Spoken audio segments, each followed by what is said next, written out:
My name is Alex Walker, and I've always been fascinated by the unknown. It's a trait that runs in the Walker family, or so I've been told. This is the story of how curiosity led me and my friends into the depths of horror we never imagined. My sister, Rachel Walker, is the rational one. She's always been the skeptic, the one to question everything. In her late 20s, like me, Rachel has a sharp mind and an even sharper tongue. Then there's my best friend, Daniel Lewis. Daniel has always been the adventurous type, eager to dive headfirst into anything remotely mysterious or supernatural.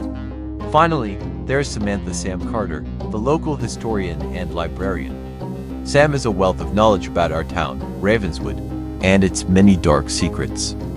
It all began on a dreary autumn afternoon. The sky was overcast, casting an eerie gloom over Ravenswood. I was sitting at my kitchen table, sipping a cup of coffee, when the mail arrived. Among the usual bills and junk mail was a letter that caught my eye. It was an old, yellowed envelope, sealed with a wax stamp bearing a strange symbol, a raven in mid-flight. I tore it open, and inside was a handwritten note. Dear Alex Walker, you are cordially invited to the reading of the last will and testament of Eleanor Ravenswood, your distant relative.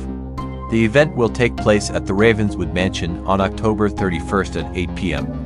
Your presence is required to unveil the legacy left behind for you. Sincerely, Edgar Thorne, Attorney at Law. The name Eleanor Ravenswood struck a chord. I remembered my grandmother mentioning a reclusive aunt who lived in a mansion at the edge of town. I had never met her, but the stories were enough to pique my interest. I decided to call Rachel. Hey, Rach, do you remember anything about Aunt Eleanor? I asked. Rachel's voice crackled over the phone. Barely. Why? I just got a strange invitation to her will reading. Thought you might want to come with me. Rachel laughed. Sounds like a spooky adventure. Count me in. Next, I called Daniel. Dude, we're going on a ghost hunt, I told him. Daniel's excitement was palpable. I'm in.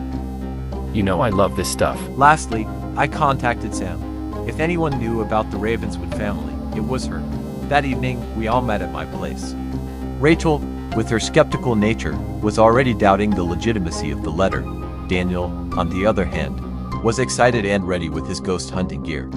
Sam brought along old maps and documents she had collected about the Ravenswood estate. I found some interesting things, Sam said, spreading out the papers on the table. The mansion was built in the late 1800s. Eleanor Ravenswood was known to be a recluse, but there are rumors about strange occurrences and disappearances in the area. Rachel rolled her eyes. Sounds like every haunted house story ever. Despite her skepticism, we decided to proceed. On the night of October 31st, we made our way to the mansion. The drive was long and winding, the road barely visible under the canopy of trees. As we approached, the mansion loomed before us, dark and imposing. The gates creaked open, and we parked the car. An uneasy feeling settled over me as we walked up the steps. The door opened before we could knock, revealing a tall, gaunt man, Edgar Thorne. Welcome, He said in a gravelly voice. please come in. We followed him into a grand, but dusty, foyer. The air was thick with the scent of decay and something else I couldn't quite place. Edgar led us to a dimly lit room where a large portrait of Eleanor Ravenswood hung over a fireplace. As her closest living relatives, you are all mentioned in her will, but first, there are some conditions. He handed me a worn leather journal. Eleanor left instructions for you to read this before anything else. I opened the journal, the pages brittle and yellowed with age. The first entry was dated October 31st, 1899. It spoke of a curse, a family secret buried deep within the walls of the mansion. The further I read, the more my hands trembled. Eleanor's final words were a chilling warning. To inherit my fortune, you must survive one night in this house. Beware the darkness within. I looked up at my companions. Rachel's face had paled, Daniel's excitement had turned to concern, and Sam's eyes were wide with fascination. We have to stay the night, I said, my voice barely above a whisper. If we want to understand Eleanor's legacy, we have to face whatever is in this house. Rachel sighed. Great, just great. A haunted house on Halloween night.